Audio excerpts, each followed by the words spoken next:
Yo, what is up guys? It's Pedro here, and in today's video I will be giving you my week 13 preview of the Washington football team versus the undefeated Pittsburgh Steelers. I will be giving you guys a very important injury update, including an update on Terry McLaurin. I will also be giving you guys my 5 keys to victory for the Washington football team. At the end of the video, I will be giving you guys my score prediction for the game, so make sure you guys stay tuned for the till the end. If you guys are new, subscribe for Washington and NFL content. So let's get right into the video, and remember to check out House of Hoodies. Use code Pedro for 15% off. Okay, so first we'll start with the Washington football team injury report, and then we'll get into keys to victory, and then the final game score. And I actually think we have a chance to make this a competitive game. So for our injury report, we're actually relatively healthy, except for Terry McLaurin. He is questionable, or likely questionable for the game. It is not official yet, but it's kind of the same situation as last week. He had that ankle injury, and he was fine to for the game, and he was really 100% during the game. You really couldn't notice anything. So hopefully it is the case again this week, and he was limited in practice today. I think he was full the other days, so maybe it's a rest day. If he doesn't practice tomorrow, or even if it's limited, then it might be a little bit more concerning. Yeah, we'll see. And then on Cornelius Lucas and DeShazier Everett, looked like they did practice today. So we might get both of them back this week, and that's going to be huge, especially Cornelius Lucas, because they've got a great defensive line. And on the Pittsburgh Steelers side, it's a lot more confusion for the injury report, just because a lot of them were put on, the reserve list, so we really don't know who's not playing for them. James Conner is still on that list, could be activated for this game, but probably not. Obviously, Bud Dupree tore his ACL. That's terrible news for them. One of their best players on defense, probably top 3, and he's going to be out for this game. You also got Stephon Tuitt, who might be out for this game. So they got a lot of injuries, especially on the defensive side, that we're going to have to take advantage of, and we're relatively healthy as long as Terry plays, of course. So now on to the 5 keys to victory, and the first one, this is the biggest by far. We have to find a way to somewhat contain TJ Watt, because obviously he's one of the best defensive players in the NFL, and it's going to be hard to contain him. But if we can somewhat contain him, like I said, that's going to be a huge boost for this offense and Alex Smith, and it's going to be much easier now that Bud Dupree is out, because now if you have someone like TJ Watt, if you double him, well, Bud Dupree, it's going to make it easier for the other players on the defense. But now, for the other players in the defense now, kind of similar to Chase Young and Montez Sweat, but now you can double TJ Watt and really not worry about the other side. They still do have Cameron Hayward, but just look at TJ Watt's stats. I think he does line up on Moses' side, and I think Sheriff can help him out on that. So I don't like that matchup, but it's definitely better for him to line up on our right side than the left side. So that is the first key to victory. The second key to victory, it is on defense. We have to make sure we tackle well against the Steelers. Here's why. Last week against the Cowboys, we did really well. We did really well at tackling and limiting the yards after catch, and that was really good for us. And it's going to be very important for a team like the Steelers, who Big Ben has the highest fastest release in the NFL, or time after he snaps the ball to when he throws it.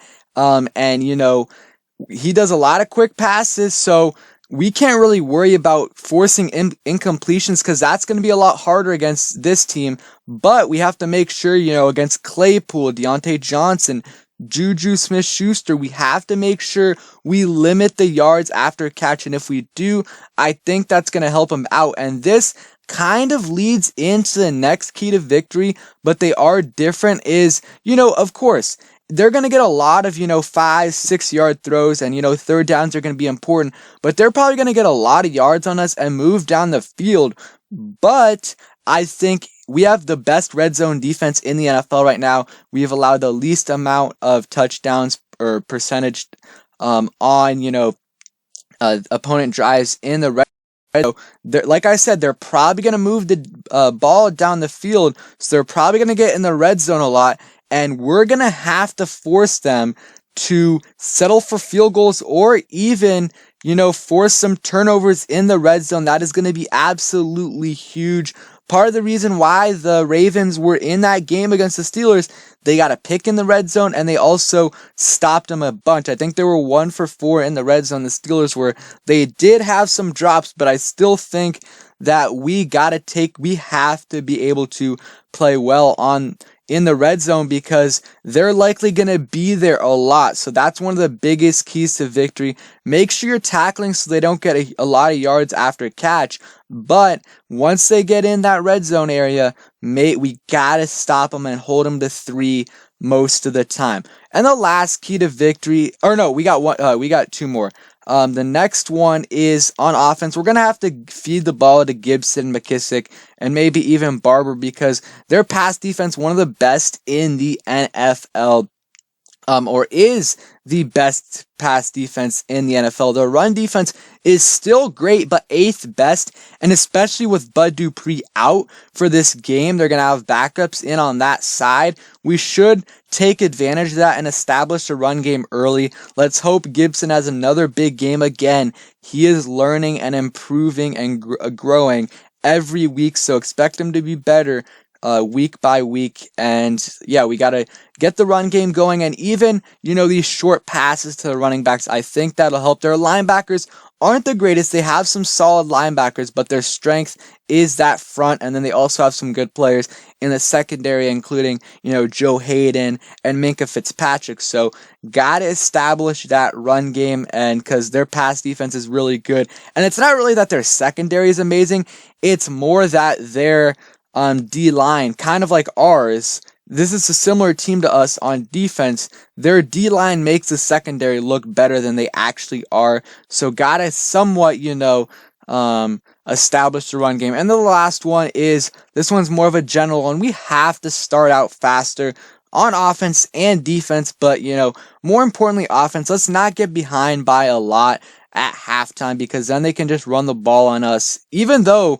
Big Ben is averaging over 40 attempts per game lately, I think he had like 51 or 49 against the Ravens, but still, we have to start out quick and fast. Every game we've won, except for the Eagles one, we've started out, pretty fast, or better than we have in the past. I mean, a lot of our losses that have came by like less than 1 score, the 2 Giants losses, the Lions loss, we were down by a bunch in the first half, and we can't have that happen again to us, or else it's going to be a long game, because you can fall behind bad teams and come back, but against good teams, it's a lot harder to do.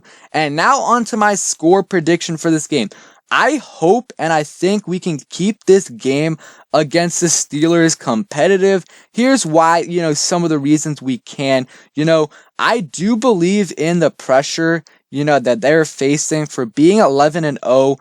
A lot of teams there's only been 2 that have done it before, and a lot of the players have said that, it's really a lot of pressure week by week, and that pressure, it's definitely they're feeling it. And I think maybe especially another reason is they have 5 days of rest and we have 11, and they're also going through a lot of things, this whole, are we going to play, are we not going to play last, Tuesday to Wednesday. So they're kind of mentally exhausted, and it was a very physical game that they barely won against the Ravens.